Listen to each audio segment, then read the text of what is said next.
Back on the YouTube channel, and we are back with another episode of the Debate Room, the series where we end up getting into scraps with each other about what certain topics. That usually happens, and we're all for it. Today, I'm joined by three very young gentlemen here. We've got Mr. Neil Bleeding LFC. How are you, mate? Yeah, good mate. Good mate. Yourself? Very good. Been a little while, mate. Been a little while, but he's back and back on the It scene. has. I have. Yeah, I like to drop in now and again, give my opinions on a few things. So yeah, good to be back. Yeah, and we've also got Jay. How are you, mate? All good, mate. Looking forward to a good week of footy this week. It's going to be good, isn't it? Going to be Yeah, really, yeah. really good. Champions League is back. And we've got a watch along on that on the channel with Louis. And we've also got James. How are you, mate? I'm good, mate. I'm good. Yeah. Recovered after the Burnley watch along. That was a bit of a weird one, but I'm hoping to see a bit more Diaz against Inter Milan. That's what I'm hoping for. Just want to see some dribbles. It's going to be fun, isn't it? We'll just, before we get into the debate, because we like to keep you lot waiting, we want to sort of tickle you in, but then they can't get too far. We're going to start with Burnley. How do we feel about it, Jay? I mean, it was a 1-0 grinding out win in tough conditions. There was a lot of bad noise coming out of that game, but overall, 3 points, a win, 3 points closer to Man City. Well, yeah, the most important thing is getting the 3 points. But yeah, that was a horrible game to watch, mate. Throughout the whole game, I was convinced they were getting an equaliser, but I think it's worth mentioning just how good Thiago was when he come on. He just completely changed the game, mate. Like, he just oozes class, that man. Yeah, Thiago changed the game for me. Hey, Coco, hope you're doing well. Ayush, how you doing? Jen, legend of the game as per usual, and Gary, great to see all you regulars in. Neil, not only Thiago had a decent performance, Fabinho came up with the goal. Naby Keita even looked pretty decent. How do you take confidence from that game that we can go to places like that in conditions like that and win a game? It's sort of like a win of champions. Yeah, it is. You're kind of grinding out a victory in very difficult conditions, and you could see just by the way the corner flag was kind of blowing around. It was so blustery, and as someone that's played football, the worst conditions you can play in are when it's windy. So rain's one thing you don't mind so much, but the wind was terrible. And I thought we toughed it out. I think similar to what Fabinho said in his post-match interview, they didn't cause us as many problems because a lot of those half chances that the commentators kept going on about were offside. And it was driving me absolutely insane that they were going, oh, great chance for Burnley. Well, and the linesman standing there with his flag up. So I thought it was a good performance. I thought Virgil was very good. I think he's looked something like his old self over the last few games. I did think Naby Keita and Fabinho played well, but I agree with Jay. As soon as Thiago came on that pitch, the game completely changed, and we just looked a far better team defensively and offensively as well. So yeah, I was pleased.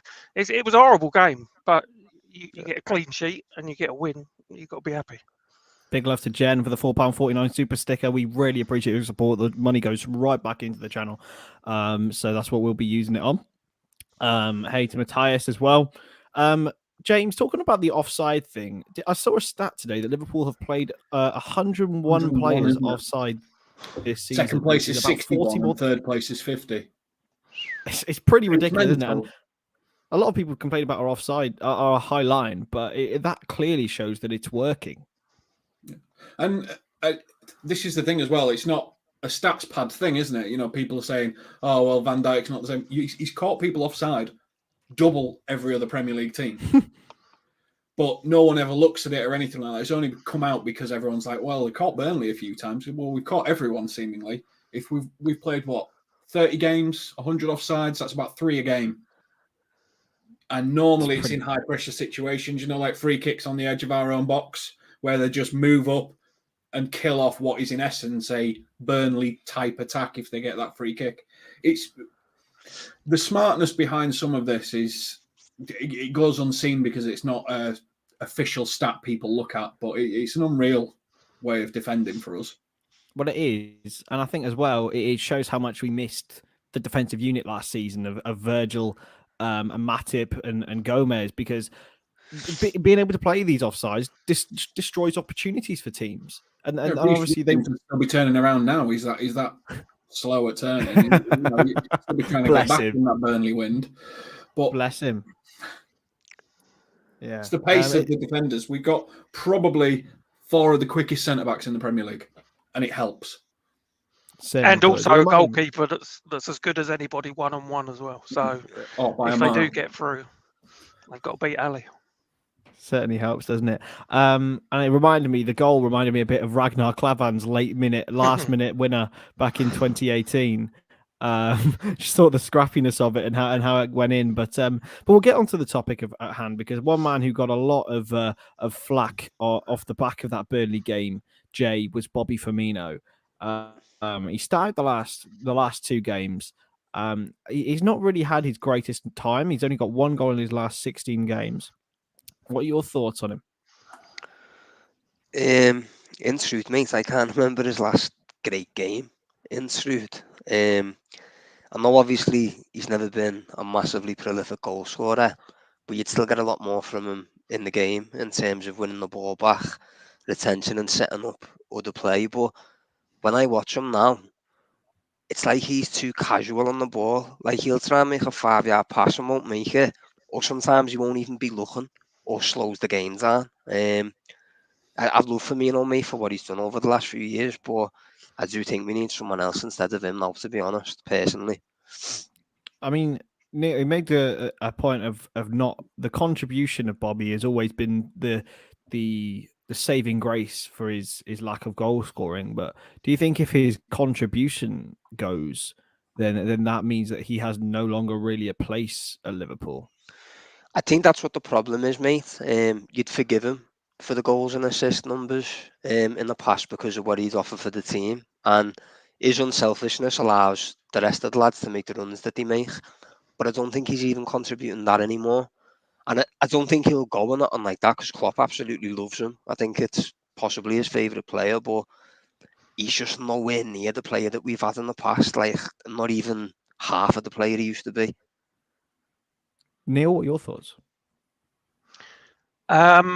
I think he was very poor against Leicester. I thought the hour against Leicester, I think he was lucky to survive being substituted at half-time. I thought he was marginally better yesterday against Burnley in the first hour. But I thought he got really, really sloppy in the latter stages, and probably everyone was hoping that he was going to be taken off and Diaz was going to come on and Jota was going to go through the middle. Everyone was kind of praying for that.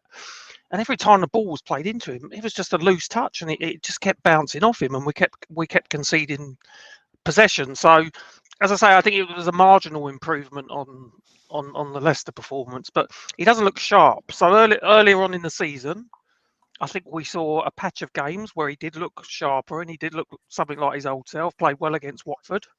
I think the injury against Atletico Madrid, the hamstring injury, was quite a nasty one. I think that's really set him back. And at the moment, he isn't contributing. He's not contributing goals and assists. He's not, he's just not himself. Now, whether that's because he's going to need another pre-season or not, I'm not sure. But he's very much 5th choice for me at the moment. I think there's 4 players that are ahead of him. James, I mean, you make a very good point, Neil, as well, about the injury. But James, do you think now that we've all been used to Bobby for so long being quite robust, he plays a lot of football, do you think maybe he's not used to the fact that he got injured and he can't really get back to full speed straight away because maybe he's aging? I think a lot of the times we don't see the levels players are at. Majority of times it's very rare that a player's at 100%. They're probably normally functioning somewhere between 80 to 100%, and we never know what level they're at in between it. Bobby may be at his current lowest for a while because he has been a very robust player. Klopp loves players that don't get injured. But are we, as Neil said, he was looking very sharp early on. You look at his stats, he's matching Gabriel Jesus this season, who people wouldn't say Man City need to get rid of. But maybe we're holding him to a higher standard. We're looking at Jota, who is now proving to be one of the top number 9s poachers in the Premier League, and saying, well, Bobby, you're not that, which he's never been and never will be. But I think when you remove Salah and Mane from an equation, it's very obvious that Bobby's not a Salah or a Mane or a goal scorer. And I think that doesn't help that the last few games have been them integrating back. I mean, his last couple of seasons, I think he struggled massively without the crowd. I'm not using that as an excuse for him, but I think the Si Senor song is probably the one song that gets sung pretty much every single game in terms of a player chant.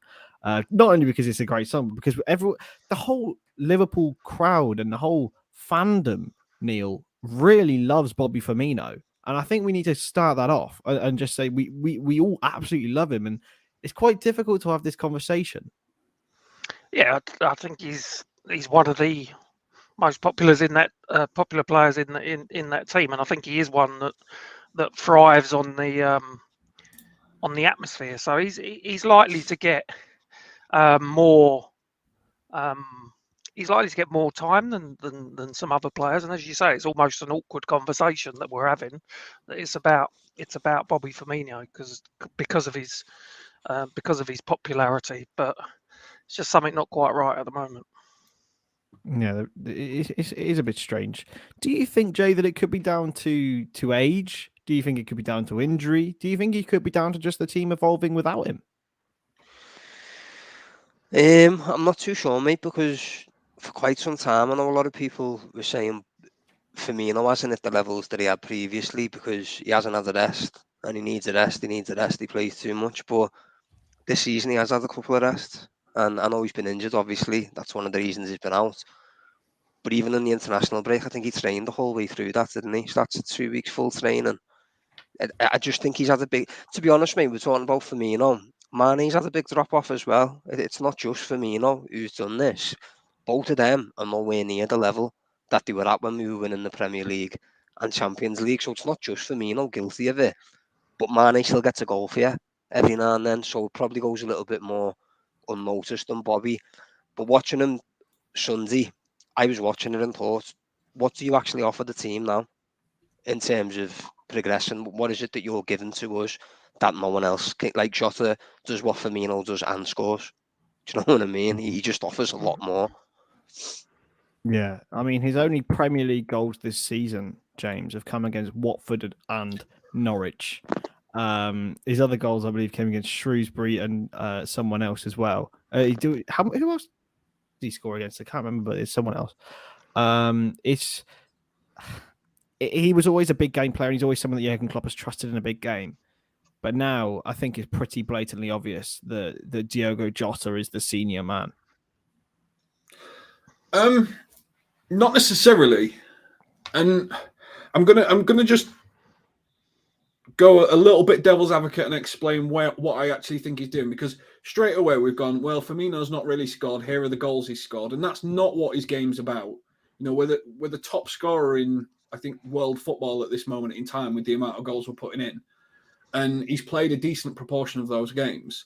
Now, before, we were talking about how high our line is and how much we're catching people offside. So it's all about the high press.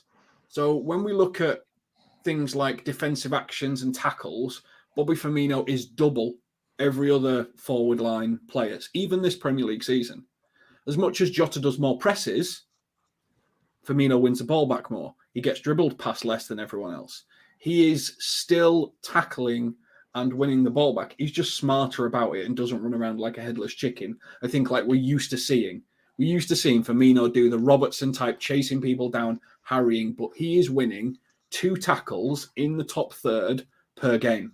And that will create 2 shot-creating actions per game, because it's current 2 tackles, 2 shot-creating actions. He is beating Jota, Jesus, other players in these stats. So by saying he's not scored doesn't mean he's not creating opportunities for us to score and not giving anything. Maybe it's not as good as what he used to be, and I will completely concede that, but he is still producing in times where we need it.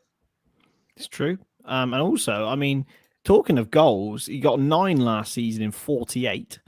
This year, he's got 7 in 23. So that ratio has improved more.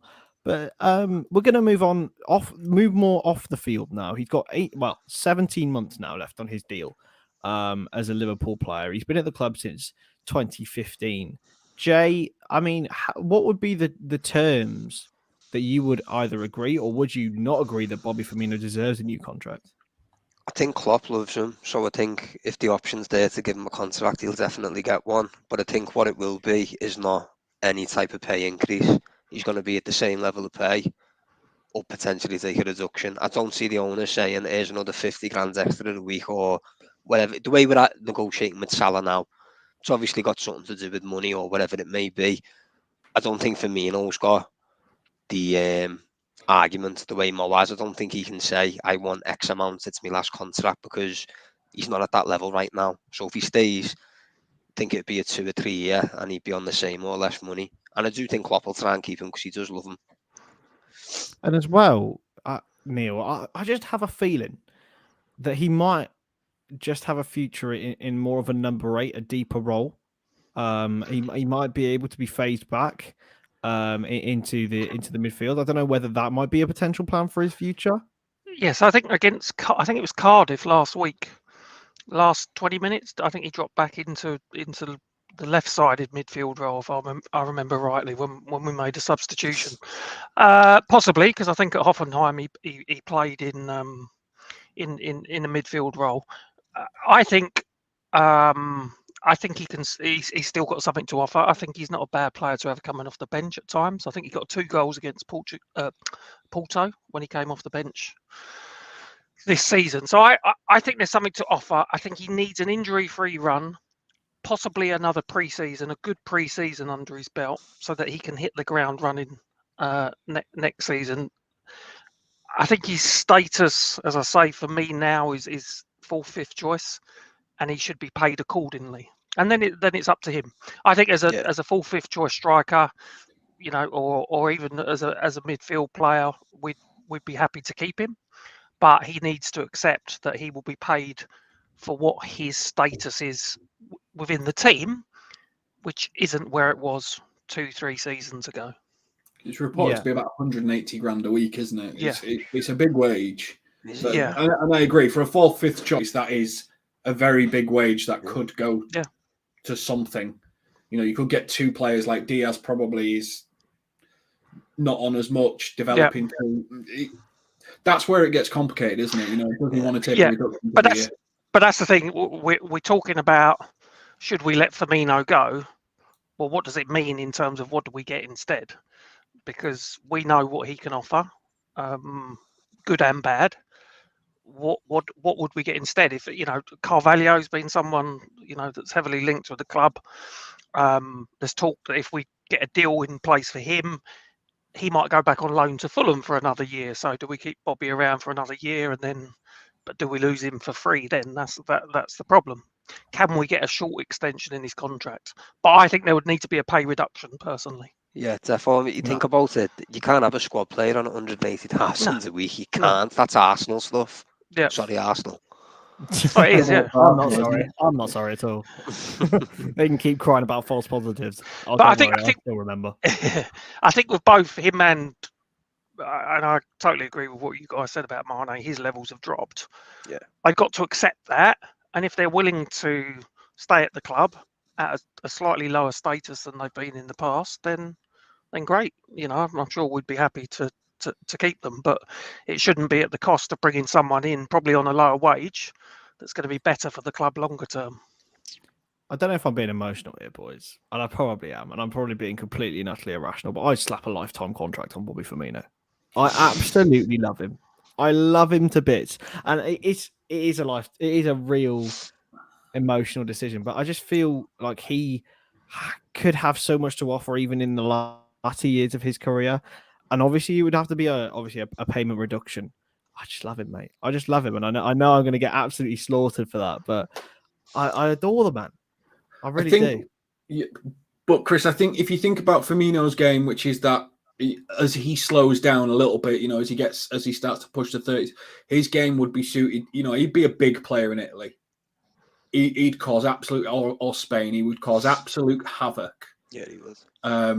a bit like what Suarez is doing at Atletico. And could you do that in the Premier League where it's a lot more high intensity and stuff? I think at times we're going to have to think and Bobby's going to have to think the same. What's best for me? Can I be this 180k player in one of these leagues and dominate, which he probably can? And it's a really tough one that he's going to have to decide as well. But I agree. I love the guy. Oh, this man. Oh, that's a really big dilemma now. That is what you put in my head. For you, it is. The man scored again this weekend, by the way. Yeah. It was a good striker's goal. That as Good well. finish, wasn't it? Yeah. Another a man who could play number 9 as well. Jared Bowen. That's where he's been playing recently. So this is so difficult. I just love everyone, mate. It's really difficult. I hate it when we sell players that I like. It's grim. It's grim. I got over Genie. Genie leaving 6 months before he left, but the rest of them, I just don't want it to happen. I mean, if he was to sign a new contract to say, I will be a squad player at Liverpool, how long would you give him a contract for? Because FSG usually have the principle of not giving more than a 1-year extension for players over 30. I mean, what would you be the length, Jay? What would you go for? How old's Bobby? 29 or 30? 31 in October. So he's 30. I'd give him 3 with the. 29. Yeah, I thought he was 29. That's why I He's the first one out of the 3. They all turned 30 this year. Or Firmino was 30, as Kris said in October. The other 2 turned 30 this year. Still a little while away. I'd give him 3 years and then a clause where we can trigger an additional year if we want to. So a 3-year deal, I'd give him. But again, reduced. It's similar to Henderson for me because it all depends on fitness. It all depends on, and as Ayush says, how long was Henderson? He was a 3-year with an option of another one, wasn't he? I'm pretty sure. Yeah. It is similar, because I think Bobby Firmino is a squad player for the next 3 years. I think any club in world football bites your hand off for that. Yeah. But it all depends on the terms of the deal, doesn't it, Neil? Yeah, absolutely. As I say, he needs to accept that he's going to be paid for his status within the squad, and it would be on a reduced wage. I think we've got Milner earning big money at the moment. We've got Henderson earning big money. Right, Henderson plays a bit more, and that's probably a conversation for another day. But we don't want to get in that situation where we're paying that type of wage to someone that's going to start some games, but more often than not be on the bench. This is the point though. That's what I'm making. There's a lot of Hendos, but there's not many Bobby Firminos, James. Yeah. I think Firmino's one of those players where how many people can you compare him to? I think Thomas Muller, and then who? And he plays in this really unique thing. So how do you quantify the value of a Firmino and say he's worth this and worth that? I think it comes down to what does Klopp want? Yeah. Does he want that now? Is he the leader of the Brazilians? Because, you're talking about Henderson. You're getting into the whole leadership debate of the entire squad and stuff like that. What's Bobby's pecking order in the Brazilians? Because there's a big South American contingent, especially with Diaz coming in now as well. Is he that person that brings it all together? Because you imagine it. You've seen Firmino running how many Brazilian nights when Suarez and Coutinho were there and stuff like that. So is that his position? That he is a leader. I don't know where he is in the pecking order. He could just be a fun boy. You don't know. But it's a tough one. He's a very unique player that I don't think you can just look at base stats and go, not good enough or good enough or this. It's what is he every day? And then Klopp will have a value. And like Jay said, I think Klopp loves him. So there's a good chance he'll get it. Do a complete U-turn. If Bobby going means we get Bowen, then I might just accept it. Just after saying I give him a lifetime contract, but I don't know. It's a really, really difficult one. I mean, we're just going to leave this. We'll keep this stream quite short because we've all got wives and girlfriends to get back to on Valentine's Day. But Anthony, we're definitely leaving this for another day. But surely it was fake, by the way. It must have been. It has. It's come out. It was fake. Okay, that's all right then. Thank Christ. I hope anyway. What sort of strange person does that? It's just so weird, isn't it? Proper weird. United fan, probably. Yeah, it really, really is. But But yeah, we'll leave it there. But we'll get a final verdict from you guys. We'll start with you, Neil. Firmino, what will his role be, and will you keep or sell? I would keep as a squad player if he's willing to accept that, and try and extend the current deal by at least a year, maybe 2 years. Yeah, James. Extend if everyone's agreeable that a wage reduction's part of it. Knowing he could probably match his current wage if he went elsewhere, but if he wanted to stay and everyone was agreeable, I think it'd be good. Then it turning sour and him going, well, I could be earning this, there, and that. So I think if everyone's on the same page, 180 down to 120, a bit like a Milner effect, I'm fully on board with him staying. And Jay? Same, mate. It's not like I want him out. I just don't want him being first choice in the front three anymore. Like Neil said, I think he's more a squad player now. So more than happy for him to stay as a squad player. You're not going to get many teams that have got the option of bringing Firmino on off the bench. So yeah, I'd definitely keep him as a squad player, but no more than that. And I it's not often in a debate room we all end agreeing. But yeah, I agree. And imagine, in the position we were at the start of the season, we had Divock Origi to bring on, and now we've got Bobby Firmino and one of Firmino or Diaz to bring on, or Mane. Can't really complain, can we? We really can't really complain. It's the best squad depth I think we've ever had in the last. So yeah, really enjoyed that stream, guys. Make sure to follow Jay, James, and Neil on Twitter and myself, and we will catch you in the next LFC Transfer stream. We'll be here on Wednesday for Inter Milan. Make sure to catch that out, and we've also got a preview coming up tomorrow as well. We'll see you then. Bye bye.